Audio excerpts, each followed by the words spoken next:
सासू माँ, सेवा के लिए अपनी बेटी को बुला लीजिए।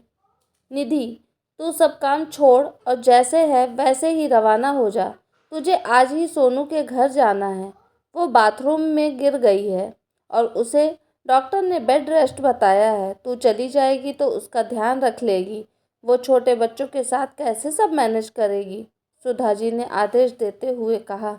लेकिन मम्मी जी, सोनू दीदी तो अकेली नहीं है। उनके घर में उनकी सास है, जेठानी है। फिर मैं जाकर क्या करूँगी?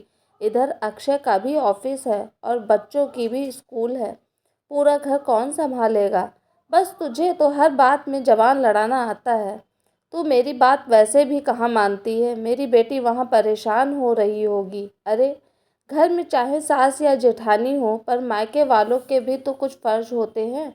तू जाएगी, थोड़ा काम करवा कर आ जाएगी तो अच्छा रहेगा। हमारी नाक ऊंची हो जाएगी। फिर मैं यही तो कह रही हूँ कि तू सुबह जाना और शाम तक आ जाना। वहाँ रोज़ थोड़ा बहुत उसके हिस्से का काम कर आना। अब तो वहाँ एक ही शहर में रहती है तो जा आना। कुछ दिनों के बाद मैं आ जाऊँगी। तुझे तो पता है मेरी सहेली के बेटी की शादी है। मैं न जाऊँगी तो वो बुरा मान जाएगी। निधि के पास कोई विकल्प ही नहीं था। उसने अक्षय का टिफ़िन बनाया और बच्चों को स्कूल छोड़ा। घर जैसा था वैसे ही रहने दिया। ताला लगाकर स्कूटी से अपनी ननद के घर चली गई। घर भी 7 किलोमीटर दूर था। वहां जाते ही देखा कि सोनू दीदी बिस्तर पर लेटी हुई है। घर की मेड काम कर रही है। उसके जाते ही सोनू दीदी ने पानी के लिए भी नहीं पूछा, बल्कि ये ऑर्डर दे दिया कि भाभी 1 गिलास पानी ले आओ और चाय बना दो। अपनी बहू की भाभी को आता देखकर सास और जेठानी ने भी काम छोड़ दिया। चाय से शुरू हुआ सफ़र रात के खाने पर ख़त्म हुआ। निधि ने सबको खाना खिलाया और अपने घर आ गई। रात हो गई थी। बच्चों को उसकी सहेली ने रख लिया था, पर पता नहीं बच्चे दिन भर कैसे रहे होंगे।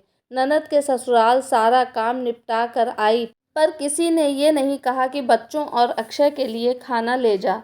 वहाँ जाकर खाना बनाने में देर हो जाएगी। निधि ने भी आते ही खिचड़ी चढ़ा दी। अब तो रोज़ सुबह होते ही सासू माँ फ़ोन कर देती और निधि को सोनू दीदी के घर जाना ही पड़ता। सोनू दीदी भी बिस्तर पर लेटे लेटे रोज़ ससुराल वालों के लिए नए पकवान बनाने को कहती। 5 दिन तो निधि चली गई, पर शनिवार को निधि ने जाने से मना कर दिया क्योंकि बच्चों और अक्षय की छुट्टी रहती है। हाँ तो अच्छा है जो छुट्टी रहती है, तो तू खाना बनाकर रख जा। देख बहू, हम लड़की वाले हैं और सोनू के ससुराल जाकर उसके हिस्से का काम करना अब तेरी जिम्मेदारी है। मैं सहेली के बेटे की शादी होते ही आती हूँ। अक्षय, मैं थक गई हूँ। उस दिन निधि बिफर गई। भला ये कौन सा तरीका है? मेरा भी घर है, बच्चे हैं, यहाँ का भी काम करूँ और वहाँ का भी करूँ। कभी जाकर हाल चाल पूछ लिया वो अलग बात है, पर रोज़ जाना मुझे अच्छा नहीं लगता है। मैं बच्चों और घर का ध्यान नहीं रख पा रही हूँ। सोनू दीदी के घर में सास और जेठानी भी हैं, घर के काम के लिए नौकरानी भी है। फिर भी मेरा जाना जरूरी है क्या? अक्षय क्या बोलता? शुरू से सुधा जी के आगे उसकी बोलने की हिम्मत नहीं हुई। तुम 2 दिन और संभाल लो, फिर सोमवार को तो मम्मी आ ही रही हैं। निधि चुप हो गई और मन मार के वो 2 दिन और चली गई। सोमवार को सुबह ही सुधा जी आ गईं और सीधे अपनी बेटी के ससुराल चली गईं। वहीं से 1 घंटे बाद फ़ोन आ गया कि निधि, बच्चों का कमरा थोड़ा मैनेज कर लेना, मैं सोनू को वहीं लेकर आ रही हूँ। ये सुनते ही निधि चौंक गई। आखिर वो सोनू दीदी को यहाँ क्यों ला रही हैं? उसके बच्चों की परीक्षाएं पास आ रही हैं। उसने अक्षय को फ़ोन किया, पर तब तक सुधा जी सोनू को लेकर रवाना हो चुकी थी। घर लाकर वो अपनी बेटी की देखभाल में लग गई। अरे, मैं वहाँ रुकती तो अच्छा लगता क्या? बेटी का घर है, मैंने सोचा यहीं ले आऊँ। इसकी देखभाल अच्छे से हो जाएगी। इसकी सास और जेठानी को आराम मिल जाएगा। निधि, कल से सोनू के बच्चे भी स्कूल यहीं से जाएंगे।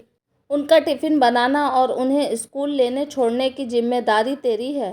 सुधा जी ने बिना कुछ कहे फरमान सुना दिया। निधि समझ गई। मम्मी जी वहाँ रुकती तो काम करना पड़ता, इधर मैं मुफ्त की नौकरानी मिली हुई हूँ जो सब काम कर देगी। अब निधि पर दोहरी जिम्मेदारी आ गई थी। सबका खाना बनाती, बच्चों का टिफ़िन, दूध, नाश्ता, स्कूल लेने छोड़ने जाना, और भी काफ़ी काम रहते थे। सुधा जी और सोनू दिन भर बातें करती रहती थीं। और रोज़ खाने की नई फरमाइशें करती थी। सुधा जी पर अपनी बेटी का बड़ा ख्याल रखती थी।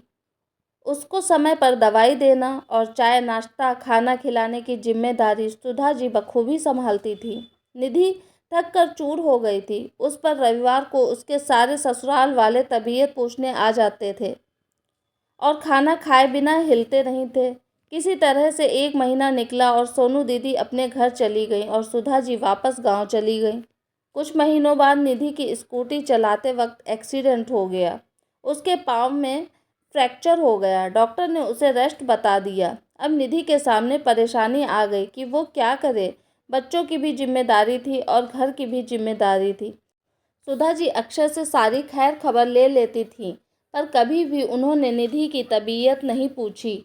जब अक्षय ने आने को कहा तो उन्होंने मना कर दिया। मैं इतने दिन अपना घर छोड़कर वहाँ नहीं रह सकती। मम्मी, मैं सोच रहा हूँ कि कुछ दिनों के लिए सोनू दीदी को बुला लूँ, वो घर संभाल लेंगी, निधि को आराम मिल जाएगा। अरे मेरी बेटी तेरी पत्नी की सेवा करने क्यों आएगी? उसके भी घर परिवार है। ऐसा कर, तू दिन भर के लिए कोई काम वाली रख ले। मम्मी, मेरी इतनी तनख्वाह नहीं है जो मैं दिन भर काम वाली रख सकूं, अक्षय ने कहा। अच्छा, तो तू बहू की माँ? अरे बहू की माँ कैसे आएगी, वो तो खुद बिस्तर पर ही रहती है। देख ले बेटा, तुझे जैसा करना है। मैं तो नहीं आ सकती हूँ। गांव में कथा चल रही है, मैं तो रोज़ सुनने जाती हूँ। धर्म का काम छोड़कर नहीं आ सकती हूँ। सुधा जी ने ये कहकर फ़ोन रख दिया। अक्षय बड़ा हैरान था। उसे अपनी मम्मी और दीदी से ऐसी उम्मीद नहीं थी। जब निधि वहाँ जाकर सेवा कर सकती है तो मम्मी और दीदी यहाँ आकर कुछ दिनों के लिए क्यों नहीं रह सकती हैं? निधि ने कुछ नहीं कहा। उसने ऊपर के काम के लिए मेड रख ली और खाना वो और अक्षय मिलकर बना लेते थे। निधि सब्जी और फल साफ करके काट देती थी और अक्षय रोटी बना देते थे। बच्चों के लिए बस लगा ली थी। बच्चे खुद अपना काम कर लेते थे। 1.5 महीने बाद सब ठीक हो गया। निधि फिर से अपना काम करने लग गई थी। सुधा जी एक दिन मंदिर से लौट रही थी तो एक गाय ने उन्हें टक्कर मार दी, जिससे उनके हाथ में फ्रैक्चर हो गया और डॉक्टर ने उन्हें काम करने से मना कर दिया। सुधा जी ने निधि को फ़ोन लगाया तो निधि ने फ़ोन स्पीकर पर डाल दिया। बहू, तू अपना सामान बांध ले और गांव आ जा। मुझे डॉक्टर ने 2 महीने का आराम बताया है। परेशानियां हमारे घर से जाने का नाम ही नहीं ले रही हैं। पहले सोनू को घेरा, फिर अब तेरी सास पर आ गई है। ये सुनकर निधि का पारा चढ़ गया। मम्मी जी, जब मुझे आपकी ज़रूरत थी तब आप आई नहीं। आना तो दूर, आपने एक बार भी मेरी तबीयत नहीं पूछी और परेशानी अकेली आप और दीदी पर ही नहीं आई, मुझ पर भी आई थी। आप चाहती तो पापा जी को लेकर यहीं आ सकती थीं। हमारी थोड़ी मदद हो जाती। जैसे आपने अपनी बेटी की सेवा की वैसे चाहे मेरी ना करती, पर अपने पोते पोती और बेटे का सहारा तो बन सकती थी। बहू सबकी सेवा करे, सबके लिए खुद को खर्च करती रहे, पर जब बहू को ज़रूरत पड़े तो आपकी क्या कोई जिम्मेदारी नहीं बनती है? दीदी के घर में तो काफ़ी लोग थे, आपने फिर भी मुझे वहाँ भेजा। मेरे यहाँ तो कोई नहीं था और हम दीदी जितने अमीर भी नहीं थे कि हर काम के लिए नौकरानी रख सकते थे। आपका दिल आपकी बेटी पर है और आपकी जिम्मेदारी भी अपनी बेटी के प्रति है, तो सासू माँ, आप सेवा के लिए भी अपनी बेटी को ही बुला लीजिए।